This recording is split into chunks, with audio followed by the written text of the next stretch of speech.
of Comics Live. Today we have with us AJ Lynch. Welcome to the show, AJ. How are you doing today? I'm doing great. Thanks for having me. Really happy to be here. Awesome.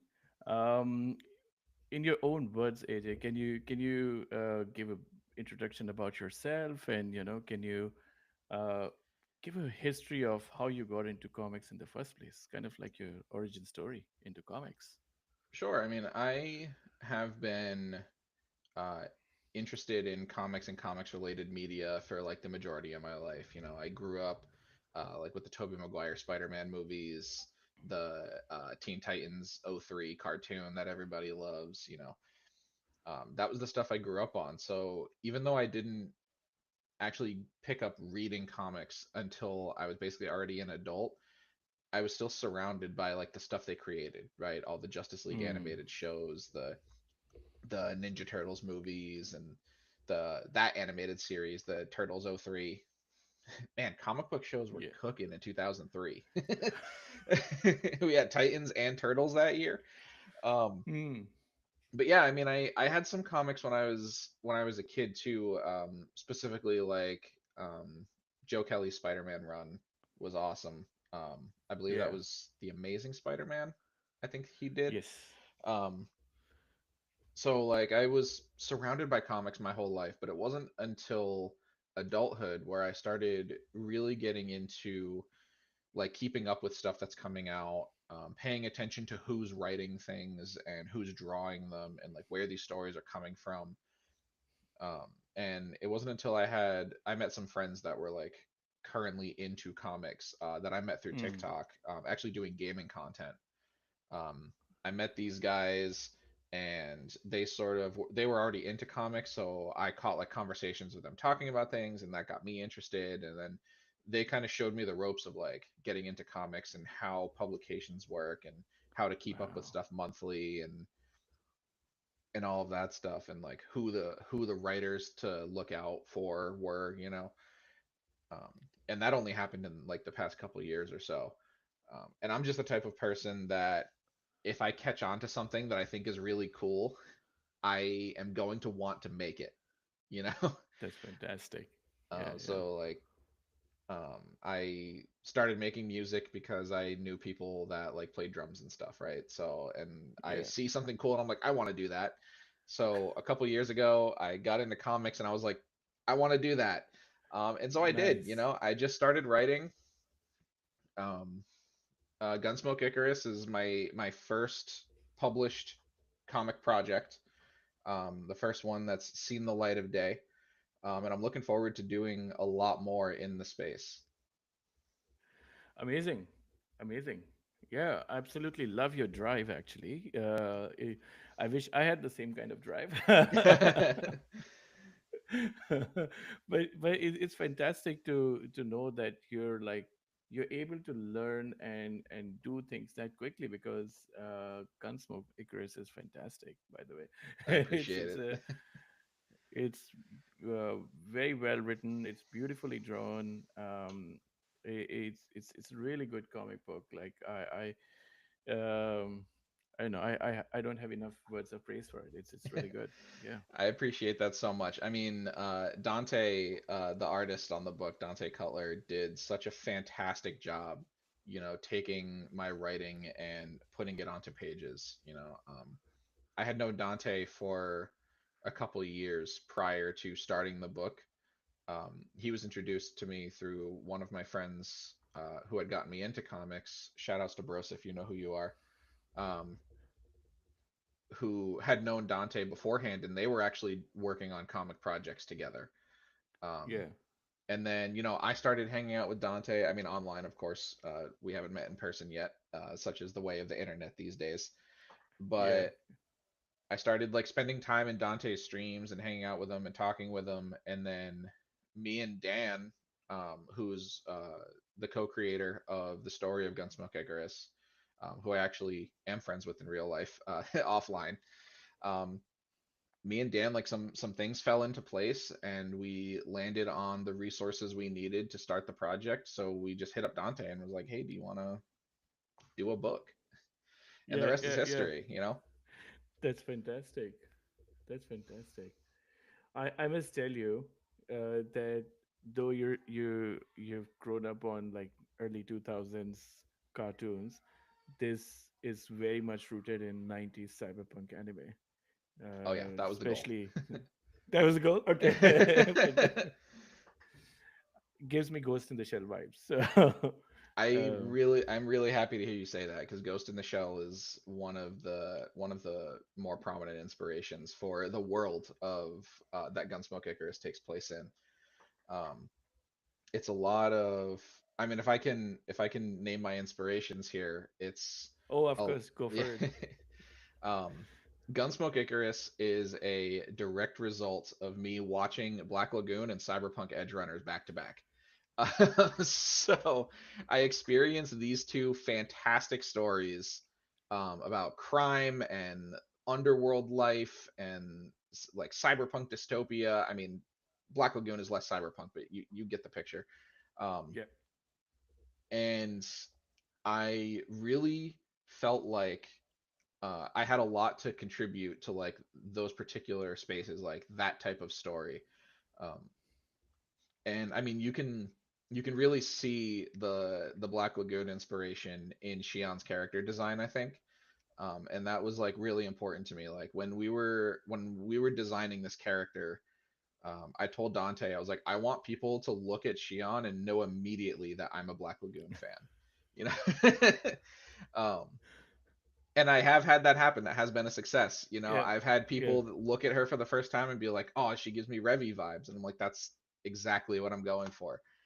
Yeah. Um, so even though I sort of grew up on like these sort of superhero things, it was the more, I hesitate to use the word grounded because of how cyberpunk is, but it's still these more grounded type of character driven, gritty action crime stories that spoke to me enough get to get me to put a story out there, you know.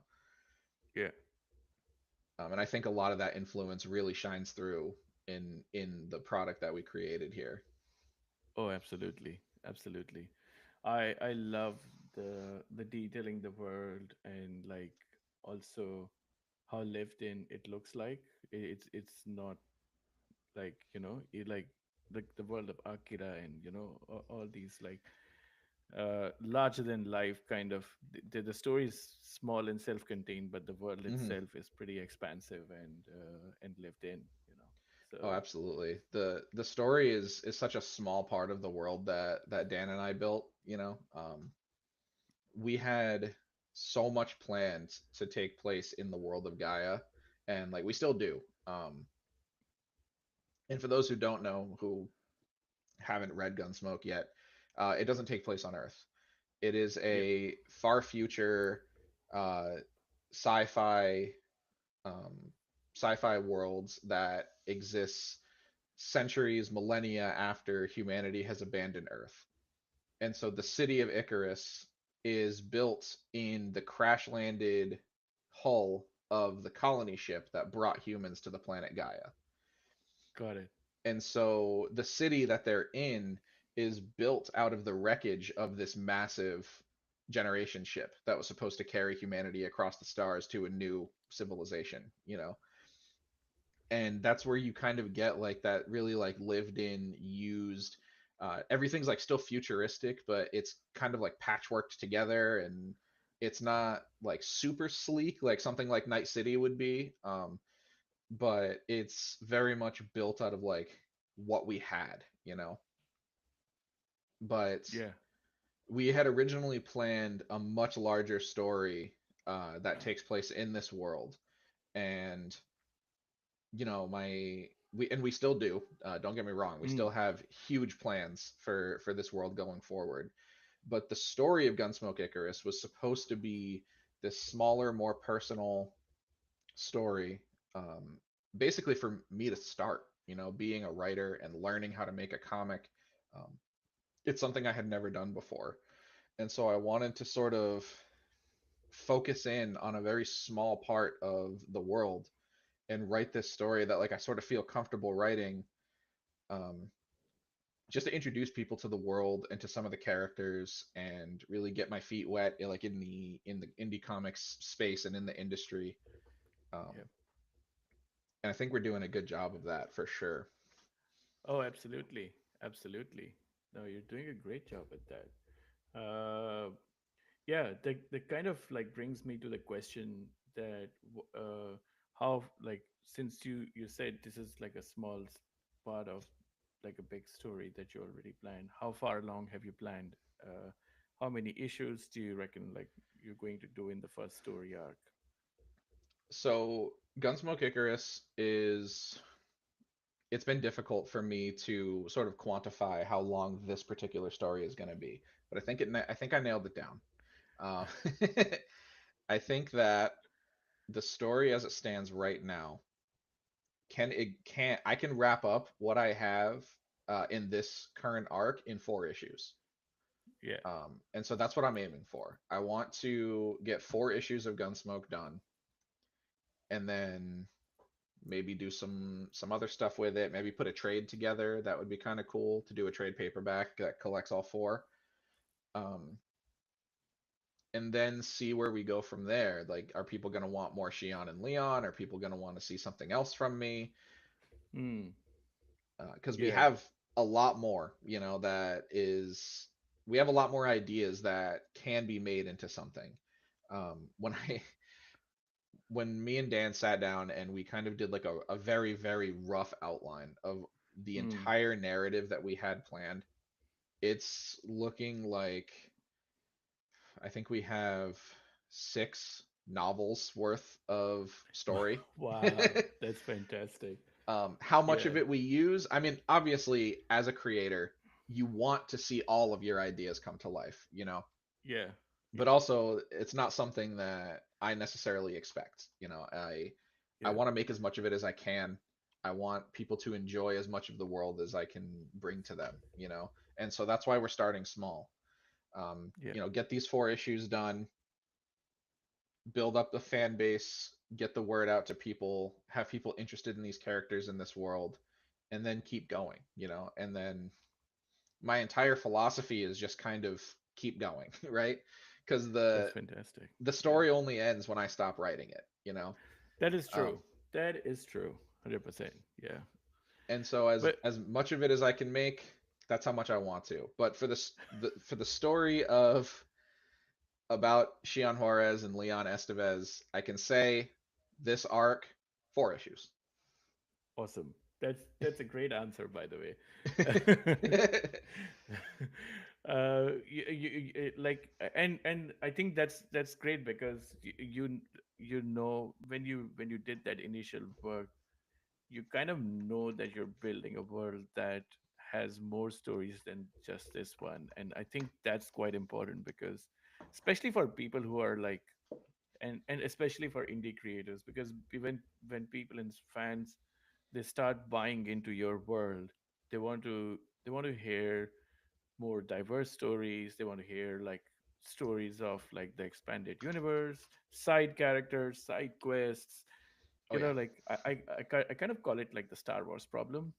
Like that's Star a good Wars word by for it. Yeah, yeah, Star Wars by itself was like a great self-contained story, and like maybe they made it into a three-part story by stretching it a fair bit.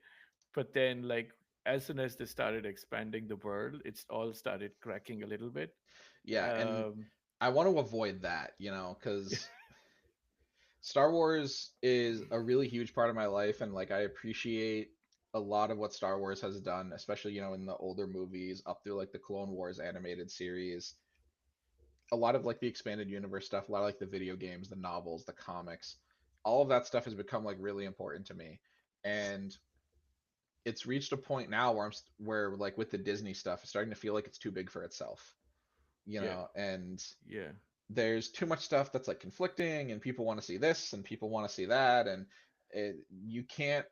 I mean, Disney can't even keep up with it, and they're Disney. So yeah, yeah. You so don't I even know what's canon or not. right, so they can't even agree what's canon. So Yeah, I want to make sure that the world that I create not only gets, across the story that I want to tell, the messages that I want to convey, but I also want it to respect the reader's time. You know, Yeah.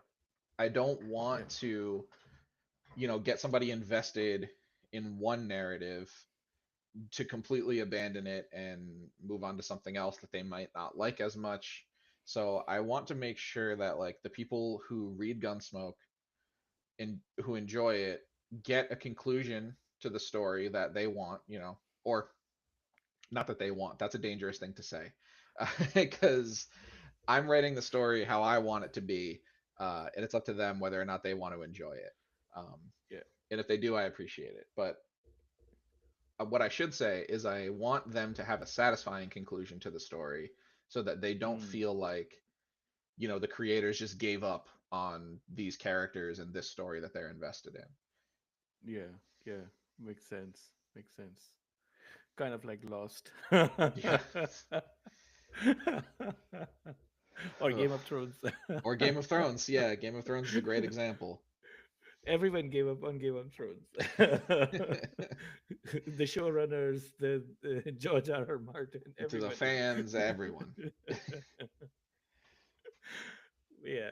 No, I think that makes a lot of sense, and I appreciate that. As a fan of a lot of indie comics, I do appreciate that a lot, because that's one of the like I, I love indie comics to death, but a lot of fans whom I like interact with at cons and like and talk to them, they have exactly the same issue. They're like, oh yeah, I picked up first 4 issues and then the story went nowhere, and Right. like then like the writer or the creative team didn't know how to expand that whole world, right? Like, Yeah. and it's great that you have already built a lot of that resilience into the story and the world. Yeah, I mean It's it's fantastic. it's part of the philosophy of like creating what you want to see, right? Like I wrote Gunsmoke because it's the type of story that I want to read. And so if I want to read it, I know that there's other people in the world that want to read it too. Um, and the stories that I've drawn inspiration from are incredibly successful. I mean, Black Lagoon is a wildly successful manga. The anime was fantastic. Cyberpunk Edge Runners basically saved that IP. I mean, uh, Cyberpunk Yeah, 2077, the video game, was a commercial failure until Edge Runners came out and rejuvenated interest in the IP. Um, and now with like Edge Runners 2 is coming out, and so I think that like standing on the shoulders of these giants is like a good place to be when you're yeah, starting something new.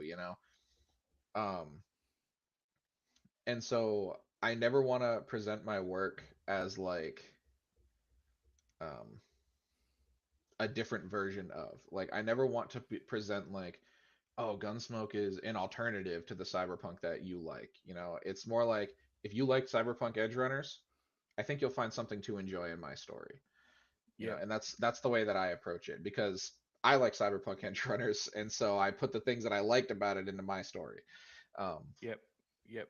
No, absolutely, and I think that's the right way to do it as well, because uh, people feel have the same feeling as when they watch both the things, but they get different things out of them, right. and that's a good way to go about it. Yeah. Really. Yeah, that's fantastic. Uh, how how was your experience running the Kickstarter campaign for this? Honestly, I was not expecting that Kickstarter to go nearly as well as it actually did. I was so nervous about running because I've never done it before. I have Yeah, never run a Kickstarter. I've never made a comic. I've never, taken money for something that I've created before. And so I was super nervous about making sure that like the page was set up correctly and I was giving people enough information and turning things like delivering on things that I needed to, which if you're watching this and you're still waiting for your physical copy, they're coming soon. yeah, I sent an update to the Kickstarter campaign not too long ago, but I went through some serious trouble with the printer shop, um, who shall remain anonymous for the purposes of, being on stream, but we ran into some serious delays on the printing side of things, but we're going to be sending out those copies real soon. Um, Yeah, Everyone should at least have their digital copy in their email. So, you can read the story and enjoy it, and it's there. Um, if you back the Kickstarter. But running that Kickstarter was such a learning experience, because yeah, I got to see like things that people liked. People would send me messages and be like, "Hey, I want to see more. I want to see more pages. You didn't put enough previews on the thing." And I'm like, "Okay, well then I'll add some more previews." yeah, Um, yeah, yeah. it really got me thinking about like, okay, how much can I show without spoiling the book? That's very important. Yes.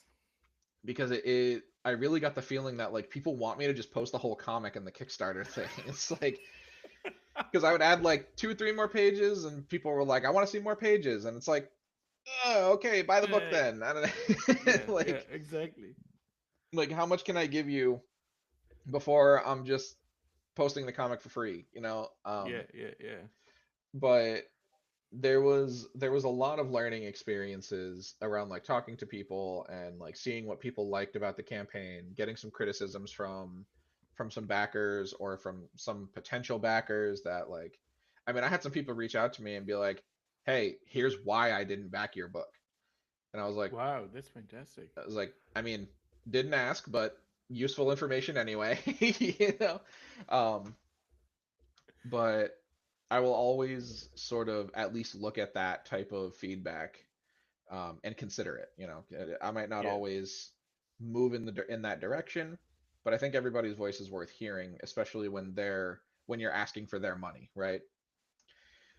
Um, and so I was really nervous about this process, and I wanted to make sure that I was like giving enough respect not only to my own work, but also Dante's work and Dan's work because they worked with me on the book.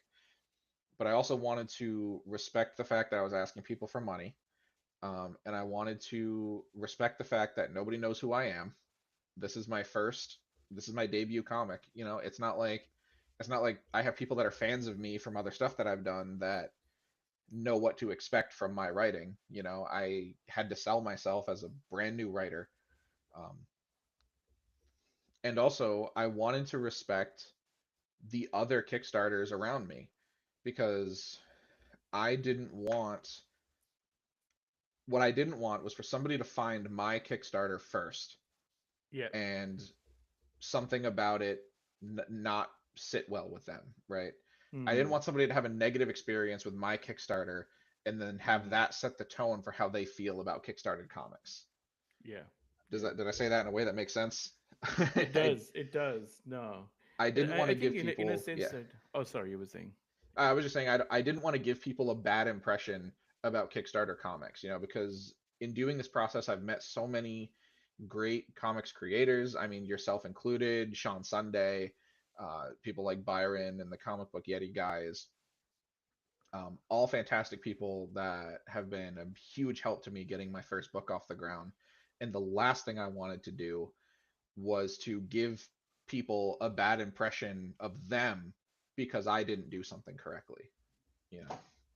That makes a lot of sense. And also, I think the point I was trying to make was you're sort of building your own community on Kickstarter, right? Like Yep. Kickstarter has hundreds of people, and then you're building your own little fan base in there. And the best way to do that is to build trust with them and make sure they're happy, they get what they want. But like they might have some sort of expectation when they backed your book, right? Hmm.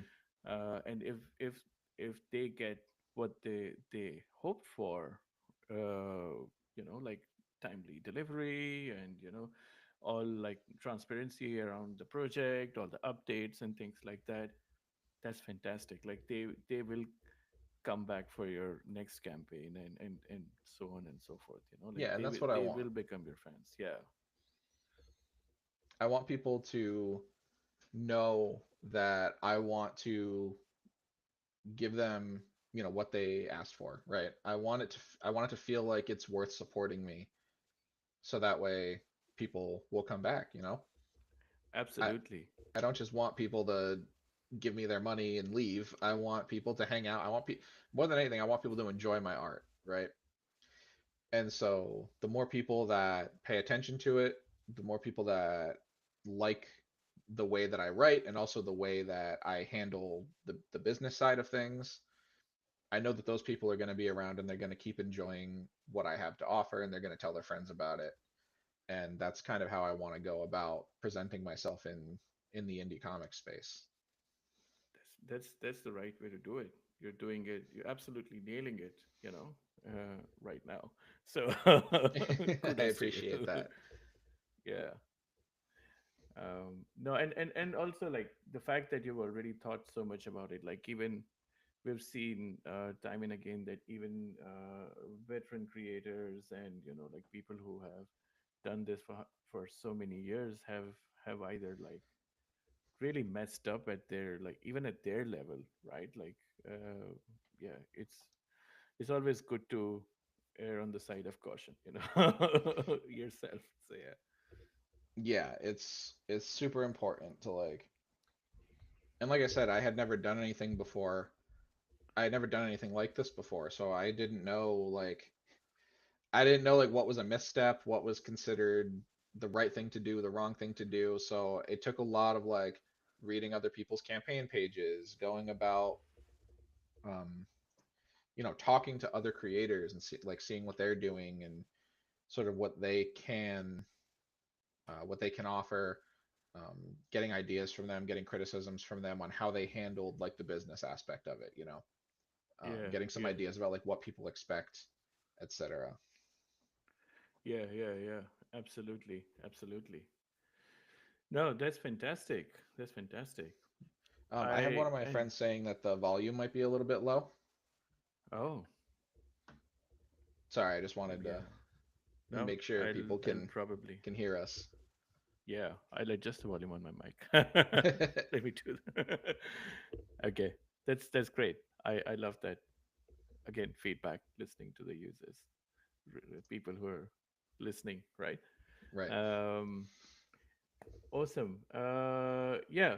Do you have any other stories uh, planned apart from Gunsmoke Icarus? Not in the same universe, but have you thought of?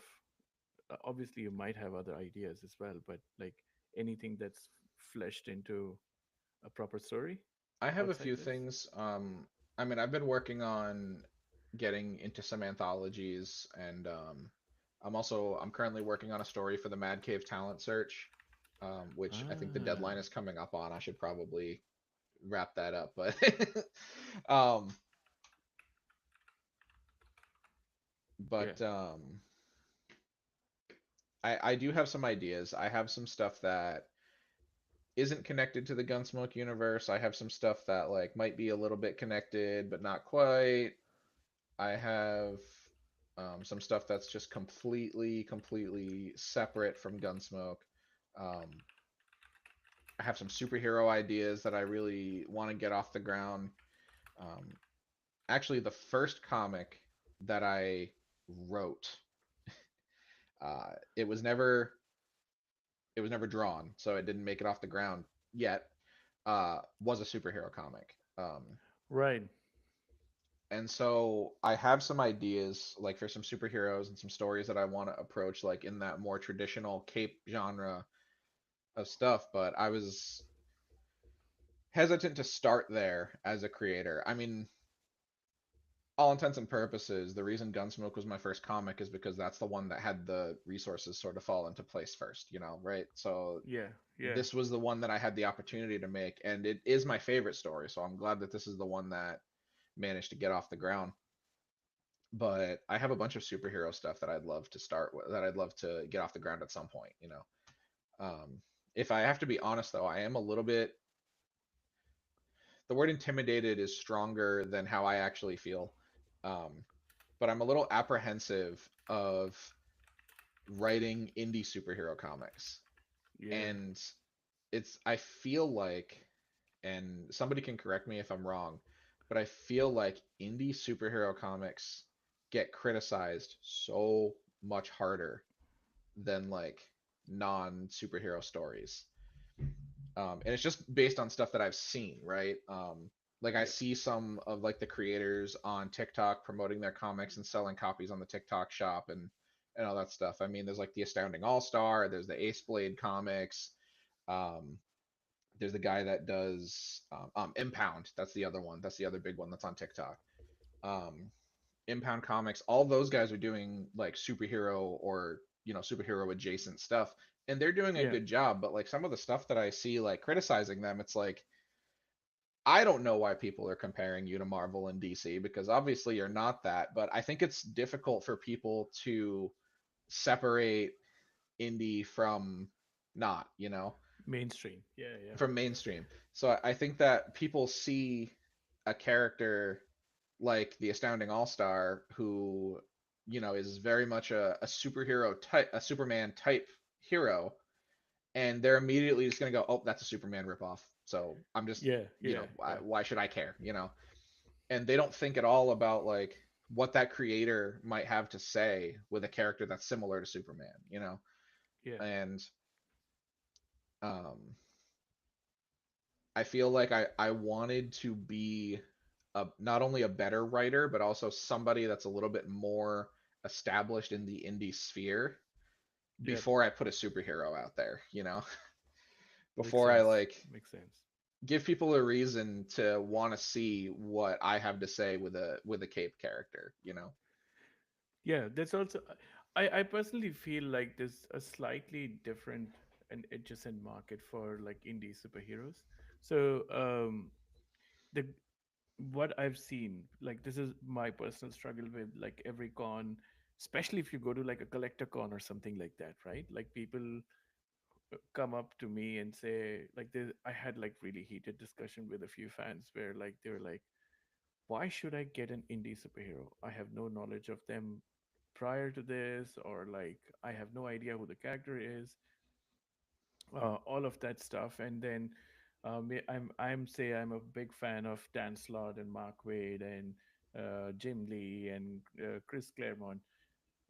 I will only go and see what indie stuff they're doing, right? Like I will not go and Right. buy somebody who's completely unknown. And I'm like, that's literally like to me that's a completely invalid argument because like when you're buying somebody, like that's just saying like I'm not open to new stuff at all, and Right. just because I watched Superman, that's just literally my perspective of every superhero or Batman or Iron Man or whatever that is. Like that's just literally my perspective, like what I think what a superhero is, and I can't just look anywhere else really. Yeah, uh, it's Such a narrow worldview, in my yeah, and opinion. it's something that as a creator, I very much, try not to take personally, you know. Oh yeah, absolutely not. No, no. Because you can't like the minute like as a creator the minute you start taking that stuff personally it's just spirals and Oh you yeah, get in your own head about it and it's like it's tough, it's hard to pull people away from what they're used to seeing, yep, what they're used to reading, yeah, what they're used to watching. um, but I think that there is enough people out there who prefer indie material that you can get your start that way. And a lot of people like I mean, one of the things that I always like try to say to people about like when they have that type of worldview, right, is they're like they say, why wouldn't I just go read a Chris Claremont, a Dan Slott, a Mark Wade, whatever? And I'm like, well, at one point Chris Claremont released his first comic, you know.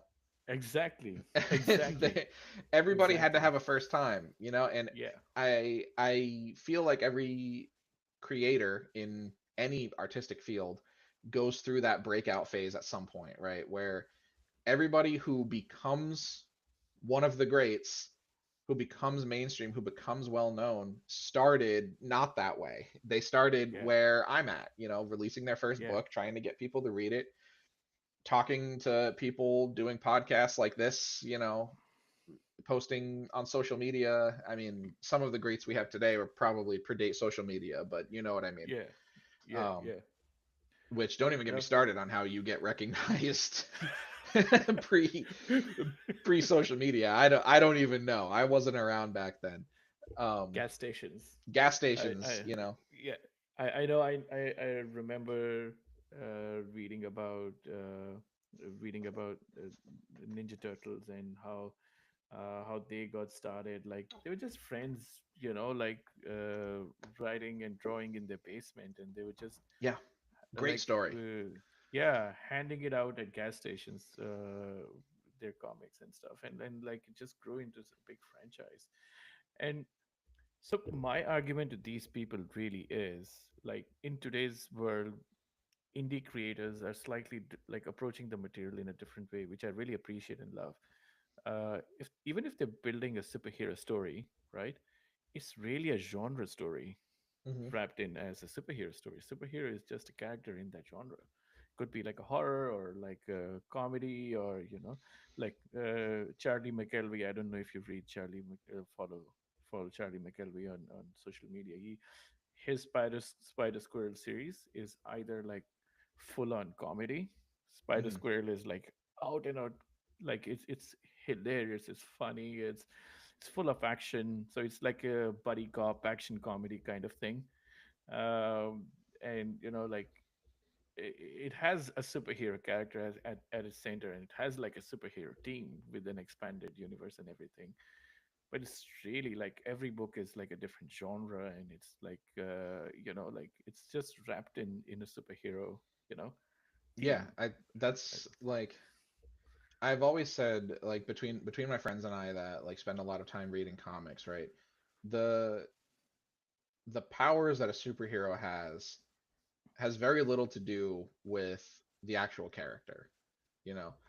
Because I mean, you can write a character that's just like Superman, has all the same powers, but handles situations completely differently. And I mean, to pluck at low hanging fruit, I mean, you end up getting characters like Invincible, Omni Man, Homelander, characters that have these sort of similar styles to like their presentation and their powers and all of that, but also completely different characters in the way that they handle things. I mean, whether or not they're even good or evil. Um, and that's just like an extreme example of how you can approach certain things. I mean, if you actually sit down and like either read or watch Invincible, you end up getting the fact that like Invincible as a character, even though he has more of Superman's powers, he reads a lot more like a Spider-Man, you know? Yeah. Yeah. And he's very much more of like that sort of friendly neighborhood, wants to help everybody, trying Yeah. to do two things at once, balancing the school and the girlfriend and the superhero, and all of that is like very Spider-Man story arcs, you know? Yeah. Yeah. Yeah. And so, I mean, Yeah. that's one of the reasons I like Invincible so much, is because Spider-Man is my favorite superhero. And so Invincible brings like a new spin to how this character handles these problems, and I think that's great. I think, more voices playing around in this space is going to create so many more opportunities for some great stories. And maybe Yeah. you pick up an indie book and you read it and you decide, I didn't really like this one that much. But at least you heard somebody's voice. That's the thing. That's the thing. Yeah. Also, a fun thing, like I do whenever I like I go at the cons, I do get a lot of crossover from people who read novels and prose, actually crossover into indie comics, because Hmm. they're the ones who are like not tied to an IP, and like they're like, I'm willing to give this a chance because I'm just going in fresh. I didn't like I think not having prior knowledge kind of works in indie comics favors, Yeah. because then like just starting fresh, and they're more open to it, really. Yeah. Yeah, I mean, my fiance is a really big like fan of like novels and prose, and she does like the fantasy books and all of that stuff. And she's one thing I've noticed about the way she approaches it is that she's always looking for a new series. Exactly. And that's really interesting to me because the type of comic reader that's stuck in their viewpoints aren't looking for like new series. They just want more of the characters that they already know about. They might get Mm. something from a different writer or a different creative team. Um, Ultimate Spider-Man versus Superior Spider-Man, etc., but they're still reading Spider-Man. The things that I've heard from novel readers is that they like, okay, I finished this series or this trilogy. I want something completely new with new characters from a different author that has nothing to do with this, and like just start over from something new, and I think that's great. Yeah. The Yeah. other thing that I think fans of novels might like about indie comics over stuff like big two stuff is that you don't get the crossing of like multiple writers on the same character, different stories happening with the same character that don't pertain to each other, different Yeah. runs as we call them in comics. All stuff that was very, very confusing for me when I first started following Oh yeah. comics. And it's a very common sentiment that I've had where it's like, I don't even know where to start with comics, and Yeah. we always Yeah. like to say, just pick up a book. And, and that's true, pick up whatever character you think looks cool, find a number one and pick it up and read it. Mm. But I think there's something to be said about a self-contained story, something like Invincible, is the one Yeah. that I keep coming back to because that's the one that I like the most. Um, where you pick it up, there's a beginning, a middle, an end, and it's Yeah. one writer all the way through, and it's one story, and you don't have to worry about like finding the correct run from the correct author. And sometimes story arcs that you want to read happen in the middle of a run, so Yeah. it's like, oh, the run you want to read, it actually starts at Uncanny X-Men number 92 and goes through 107. And Yeah. stuff that we learn how to navigate because we like comics. But for somebody coming in Mm. from the outside, I think that's an advantage that indie comics have. Something like Gunsmoke Icarus, I'm gonna wrap up the story in 4 issues, and Yeah. it's just me and Dan and Dante working on it. Yeah. Somebody picking it up for the first time doesn't have to worry about making sure that this is the right one. It's just the story. Yeah. Yeah. That's very, very true. That's very, very true. I love that, and I think that's our strength. Yeah, it Yeah. certainly Yeah. is it's something that we can it's a strength that we can play to if we choose to capitalize on it. Absolutely. Absolutely. I also see that, like, and this is not a shade on any of the mainstream writers. I think they do it as well. They obviously, but they have to write a lot more stories Hmm. in terms of volumes. So I think sometimes these things kind of get lost in that. Um, it's that a lot of indie creators' stories are much more personal. They Yeah. come from like a very personal place, like things that they absolutely love and adore through their life. Like, for example, like your love for cyberpunk, and and a lot of creators. I interviewed a creator who just loved Tarantino so much. He kind of infused some of the themes and like scenes and characters and those kind of things in their story. But at a deeper level, the stories become much more personal. Oh, And absolutely. yeah, and like that kind of makes, when you find your tribe, that, like, those are the people who relate to your stories in the same way as you do. So, and I feel like that's very powerful and important for indie Oh, comics. absolutely. I mean, Gunsmoke is such a personal story for me, not because of like just the content of what's going in it, but like, I mean, it's my first comic. Like I don't really know how else to describe Yeah, yeah. what it is that I'm putting into it. But like this is my first story that the world is getting to read. And so I put so much of myself in it, so much of like the things that I have to say, so much of the sort of characters and world building that I want to see. Um, I mean, I fun fact, um, one of the reasons why the lead characters in this book are bilingual is because I wanted to learn Spanish. Mm. And so I grew up in a Hispanic family, but I was never taught the language. And so my whole life I was always kind of just like, man, I really want to like get off the ball and like learn Spanish, you know, Yeah, and I always had such a hard time like staying motivated to learn how to do it. I could never keep up with like Duolingo and stuff. And so when this opportunity to make this story came along, I was like, what if the characters in the story speak Spanish? So then I have to learn Spanish so that I can write it, you know? Um, that's and fantastic. I did, you know, and I put a lot of like thought and effort into making sure that like the Spanish that I'm putting in the story is like authentic sounding, and it's not just like I'm not just slapping the text in Google Translate and spitting out whatever comes back, you know. I'm like Yeah, really trying to do my due diligence to like make sure that it reads authentic, it sounds like, you know, people are actually talking, you know, yeah, cuz yeah, there's a lot of criticisms out there of like especially Spanish speaking bilingual characters and how yeah, they so often like lean into stereotypes and they come off like annoying or like nobody talks like that and etc. And I yeah, really yeah, wanted to do the bilingual thing without falling into that pitfall. yeah, yeah. And based on the criticism I've gotten, it seems like I've succeeded. So That's awesome. I'm very like happy about that, but that's also like such an important thing to me as like somebody who's trying to like embrace a piece of my culture that I didn't get to before. Like this Mm. book has like brought me closer to my family even though they've never read it, you know? So Yeah, it's like yeah, yeah.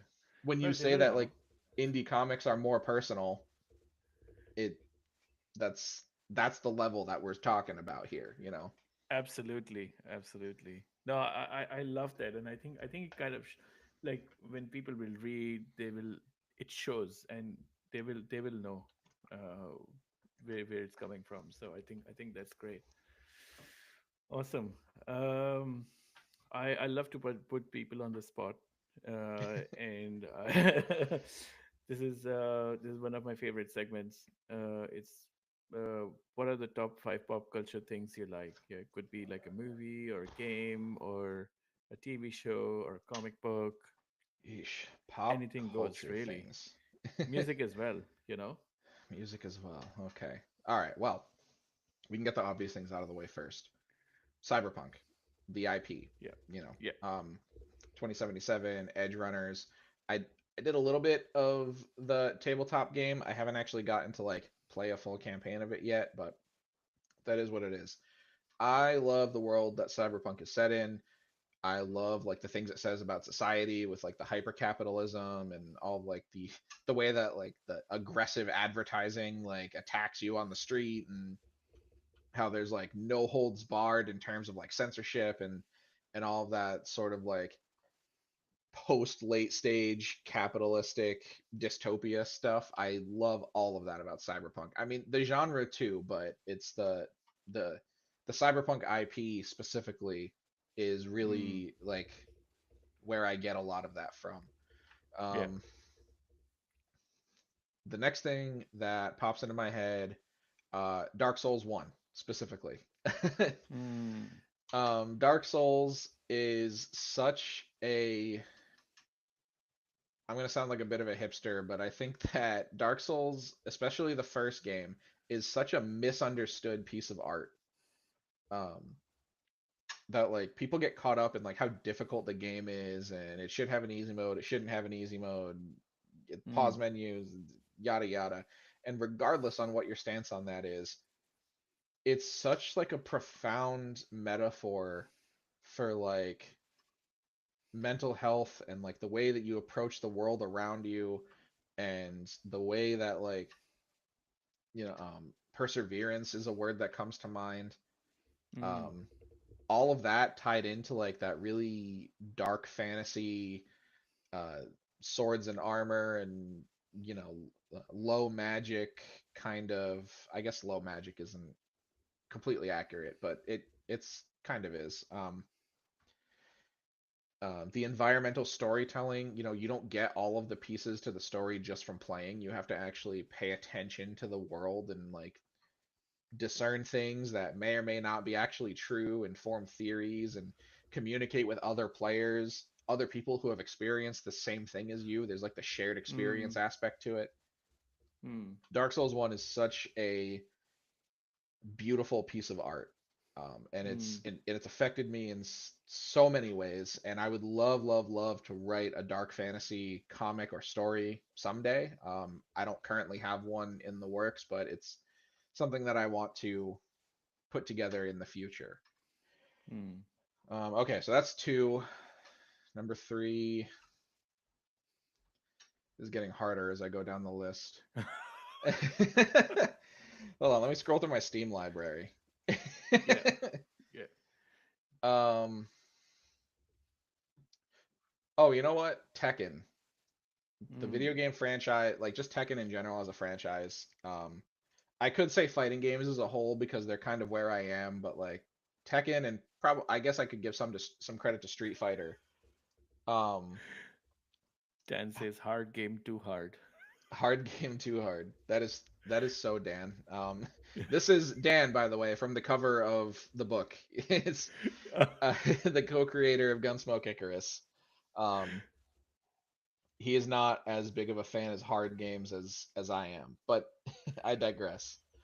Um, but yeah, no, Tekken uh, basically raised me. Mm, I had access to the game when I was very young, and I played it so much growing up. I played it with friends. I eventually started when I was like in my late teens. I started going to tournaments. Um, I competed in like multiple like national level tournaments. I was a sponsored Tekken player.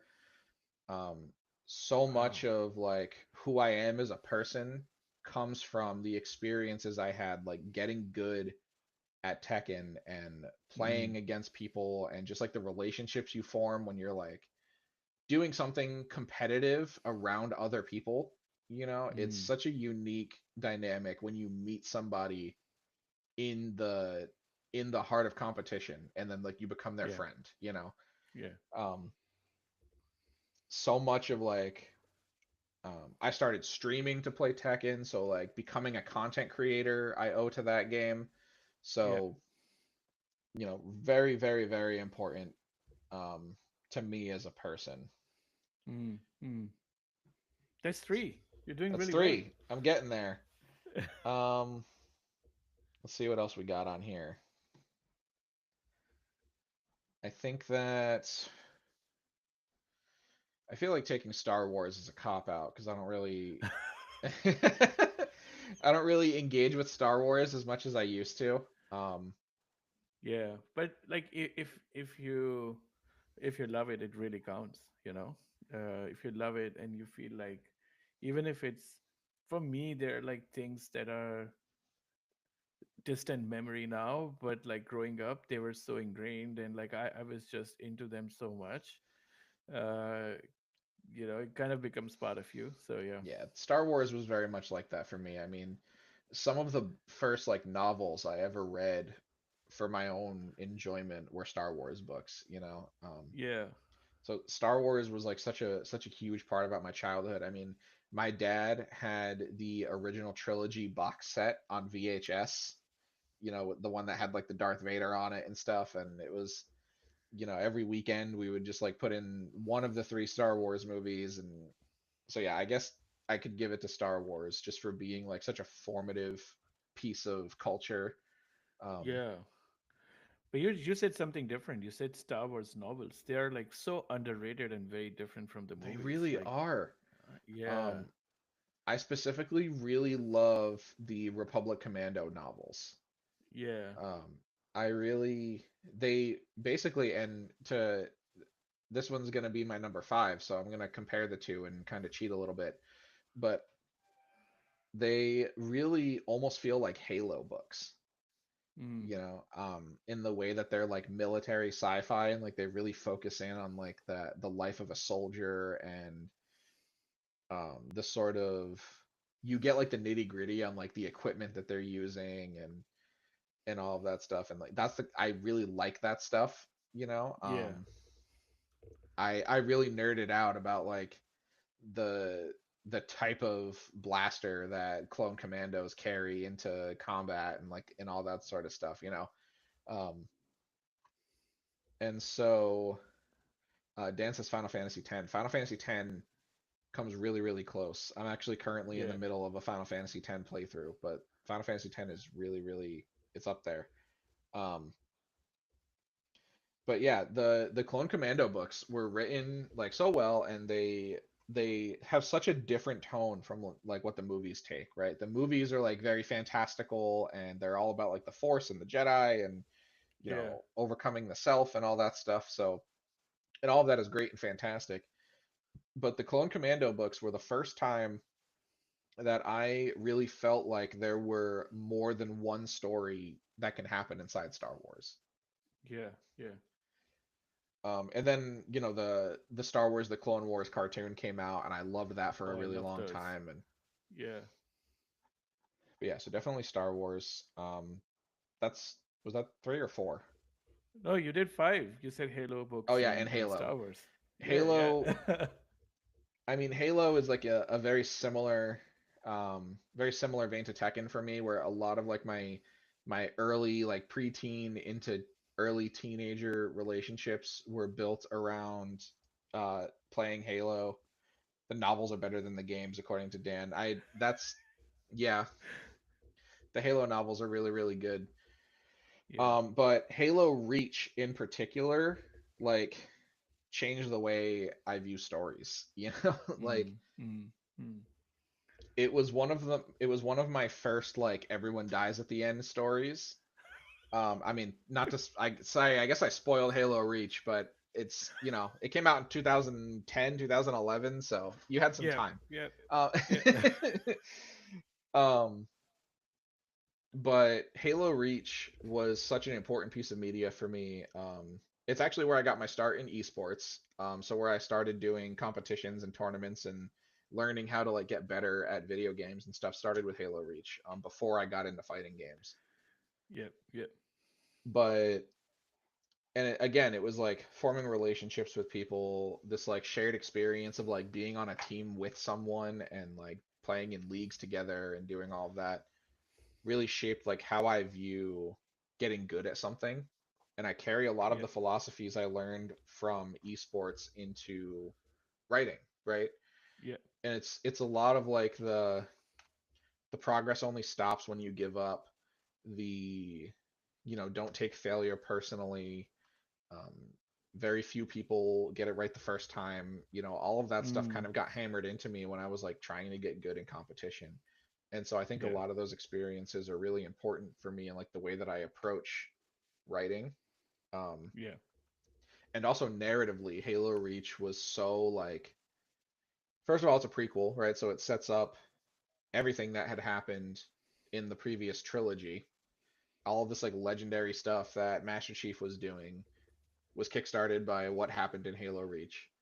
And also just the way that the story ended in such a way that all of the main characters were dead, except for one, I guess. June was still alive, but um, the main characters were dead, and it still felt like they had a profound impact on the story. You know, so it didn't feel like an unceremonious cop out just to close out the narrative, right? It Yeah, felt like yeah, the things that these characters did were it was important. It carried legacy. It had weight to it. You know, like their sacrifice meant something. yeah, Um, and they basically saved humanity even though they didn't make it. yeah, And yeah. that's one of like that's one of like my favorite things in stories, right? When you can have like the everyone dies at the end Yeah, and but everybody's still important, you know. That's yeah. like such a good story. I guess trope is the word for it, but I like that type of story. And it all started with Halo Reach. That's true. Dan has a couple of more comments. It's funny because Bungie didn't even want to make Reach. They They had had to. to And then because they made the best thing of all time. So yeah, And also talking about everyone dies at the end. Rogue One is one of the best Star Wars movies. Yeah, that is true. Yeah, I that's agree another with. one, Everyone dies And at the also, end. yeah. On a side note, I how underrated is Final Fantasy movie, The Spirits Within. Like it is such a good movie. I have to call it out. I don't know You know what's if you really agree or funny? not. Yeah. I haven't seen Spirits Within. It it's gets it's so much actually bad rap, it's but actually it's not. hilarious because me and Dan were just talking about Spirits Within yesterday. He was like, Wow. because I went over his house not too long ago and watched Advent Children for the first time. Right. And I Yeah. liked it. I mean, I'm a Final Fantasy VII fan. I like Cloud and Tifa and stuff. So you get Advent Children and it's fine. And then he was telling me, he was like, Spirits Within is it's like objectively not a good movie, but I love it anyway. And you should It come over and is watch it. And I for just haven't gotten around to it yet. yeah, if anything, you must watch it for like absolutely gorgeous special effects that it has. Like Yeah, for sure. it, yeah, the beautiful animation. It's stunning. Like I agree that it's the story's really basic and the pacing is just all over the place. It gets really boring in parts, but it's like the animation is just groundbreaking and like I remember like it was one of the earliest movies to do 3D animation the way it was like uh and it just laid the ground for like everything that followed after that in terms of like 3D animation. So it's just yeah, it's a very groundbreaking movie on a technical level. Yeah, I don't know. I just love it. Has also uh, a bit of melancholy running through the movie, and I think it's kind of it came at a period when I was going through a lot, and like I I just related to that movie a lot, Oh, and I am I such a always cried sucker at the for end of it. melancholy. Uh, Yeah, I am such a mark for like rainy day glass of whiskey, smoking a cigarette, like melancholy, like the I think the word they use is ennui, that French word. Uh, I am such a sucker for that. I love it so much, yeah, and it's something that like I want to capture in some of my writing. And to put the cart before the horse, you'll see some of that in Gunsmoke too. Just we haven't mm, really gotten there yet. yeah, I yeah, wanted to open up Gunsmoke with a really like action packed, catch everybody's attention, introduce everybody to these characters. Um, and I think I nailed that. I am really really proud of like the first issue of Gunsmoke, and I think that it's only going to nice. go up from here. Um, but I also want to capture some of that sad, Um, Yeah, yeah. No, I totally get that. I totally get that. Amazing. Dance's spirits within mentioned in the wild. yeah, see, we were literally just talking about it like yesterday. We were at work. We worked together, so we were at work, and he was That's like, so "Oh, you got to come over, fantastic. we'll watch Spirits Within." I was like, "All right, I'm down," and we literally just haven't done it yet. Yeah, that's fantastic. Yeah, it's for I know it's a hot take, but I love that movie.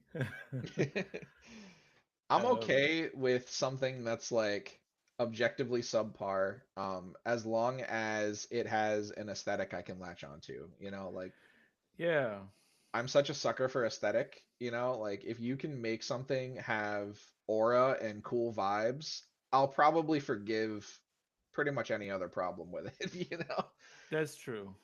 There's also, I think, for me personally, I feel like if a piece of art makes you feel something, I think Yeah, that's special. You know, yeah, absolutely. does it like beyond that? Like obviously, if the story is basic and everything else is a bit meh, that's fine. But it made you feel something, and that's great. Yeah, that's all So you need. yeah. So yeah, we're coming close to time. But before I let you go, I would love to give you the stage and make an elevator pitch about Gunsmoke Icarus. Why should the new readers watching the stream, you know, get it, read it, you know? The stage is yours. Go for it. For sure. Gunsmoke Icarus is a story that is really important to me from a personal level, and it's really a culmination of not only like my favorite pieces of art, but also um, basically like the things that I have to say about things like crime, addiction, and like systemic violence, right? These are things that I want to tackle in the story, and I think I do. I think I latch onto it pretty well in the first issue.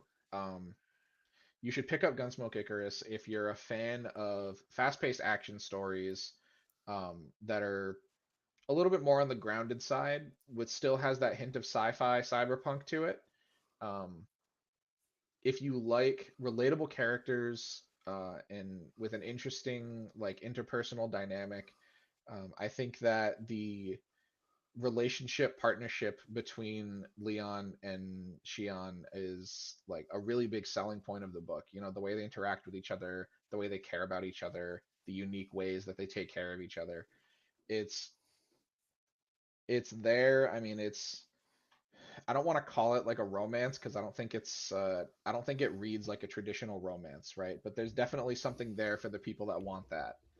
Um, I mean, but yeah, I mean, relationship. It's a great yeah, relationship, right? Yeah. yeah, I think so. I really wanted their relationship to feel real and relatable, um, and you know, so a little bit raunchy, a little bit funny, um, but definitely something that the reader can connect to in between these moments of like high paced action and bullets flying everywhere and uh, cyberpunk characters doing cool things. Amazing. Amazing. But yeah, definitely if you're Yeah. a fan of Cyberpunk Edge Runners, Black Lagoon, um, Saga, I've heard the world of Cyberpunk reminds people of Saga. Okay. I haven't read Saga, so I don't actually know if that's true. But I've had three different people who have read Okay. Saga tell me that. So if Okay. Saga is something that you like, you'll like it. You'll probably find something to enjoy in Gunsmoke Icarus as well. But Yeah. yeah, definitely fast-paced, gritty, adult-oriented. Um, I guess the buzzword is high octane. That's what they would say in a commercial action Yeah. story. Also, if you're a fan of Spirits Within and 90s cyberpunk anime like Ghost in the Shell, you will love this book as well. Absolutely, So, absolutely. yeah. Amazing. Thanks a lot for coming on the show, AJ. I really appreciate your time today. And Thank you so much for having me. I'm really happy to be no here. worries. And also But thanks for hosting the book on Comix.one. You know, you can go pick up the book right off of the website right now, so right that's now. fantastic. Yeah. I love that.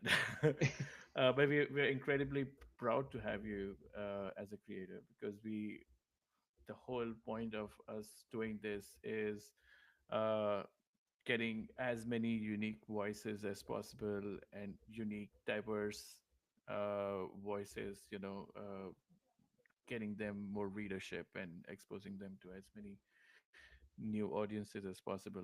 That's the aim, and love that you're like a fresh, unique voice in the comics industry, coming from a very unique angle. So I appreciate that. amazing. On that note, we'll wrap up this episode, and thank you everyone for tuning in. Until next time, stay gold, everyone.